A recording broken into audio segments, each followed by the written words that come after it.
Em ơi có bao nhiêu 60 năm cuộc đời, 20 năm đầu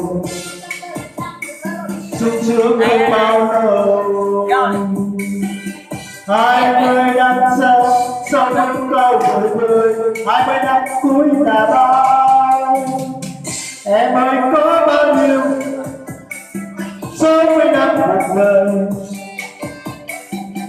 khi xa em rồi em biết chẳng yêu thương ai, đến khi yêu nhau thì yêu trọn đời. Em ơi ta sống là bao